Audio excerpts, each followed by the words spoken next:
যিখিনি সংখ্যালঘু প্ৰধান সমষ্টি তাতে কংগ্ৰেছৰ এটা ভাল সংগঠন আছে, সেইটোতো অস্বীকাৰ কৰি লাভ নাই। আৰু এইবাৰ কংগ্ৰেছে জিকাৰ 100% সম্ভাৱনা সেইকেইটা চিটতে আছে। যদি সেইকেইটা চিটো কংগ্ৰেছে ৰাইজৰ দল বা জাতীয় পৰিষদক এৰি দিয়ে, অহাবাৰ লিডাৰ অফ অপজিশ্যনৰ পোষ্টটো কংগ্ৰেছৰ লগত নাথাকিব। কাৰণ বিৰোধী দলপতি হ'বৰ কাৰণেও 22টা চিট লাগে।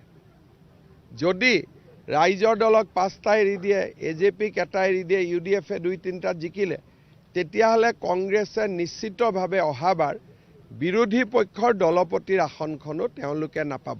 মই অখিল গগৈৰ ওপৰত প্ৰতিক্ৰিয়া নিদিওঁ, কাৰণ অখিল গগৈটো বিৰোধী দলপতি নহয়। কংগ্ৰেছ দলেতো বিৰোধী দলপতিৰো আসনখন নাপাবগৈ। যিখিনি সংখ্যালঘু প্ৰধান সমষ্টি তাতে কংগ্ৰেছৰ এটা ভাল সংগঠন আছে, সেইটোতো অস্বীকাৰ কৰি লাভ নাই। আৰু এইবাৰ কংগ্ৰেছে জিকাৰ 100% সম্ভাৱনা সেইকেইটা চিটতে আছে। যদি সেইকেইটা চিটো কংগ্ৰেছে ৰাইজৰ দল বা জাতীয় পৰিষদক এৰি দিয়ে, অহাবাৰ লিডাৰ অফ অপজিশ্যনৰ পোষ্টটো কংগ্ৰেছৰ লগত নাথাকিব। কাৰণ বিৰোধী দলপতি হ'বৰ কাৰণেও 22টা চিট লাগে।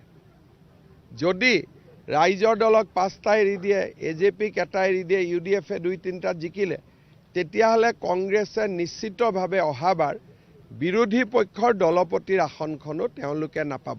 মই অখিল গগৈৰ ওপৰত প্ৰতিক্ৰিয়া নিদিওঁ, কাৰণ অখিল গগৈটো বিৰোধী দলপতি নহয়। কংগ্ৰেছ দলেতো বিৰোধী দলপতিৰো আসনখন নাপাবগৈ। যিখিনি সংখ্যালঘু প্ৰধান সমষ্টি তাতে কংগ্ৰেছৰ এটা ভাল সংগঠন আছে, সেইটোতো অস্বীকাৰ কৰি লাভ নাই। আৰু এইবাৰ কংগ্ৰেছে জিকাৰ 100% সম্ভাৱনা সেইকেইটা চিটতে আছে। যদি সেইকেইটা চিটো কংগ্ৰেছে ৰাইজৰ দল বা জাতীয় পৰিষদক এৰি দিয়ে, অহাবাৰ লিডাৰ অফ অপজিশ্যনৰ পোষ্টটো কংগ্ৰেছৰ লগত নাথাকিব। কাৰণ বিৰোধী দলপতি হ'বৰ কাৰণেও 22টা চিট লাগে।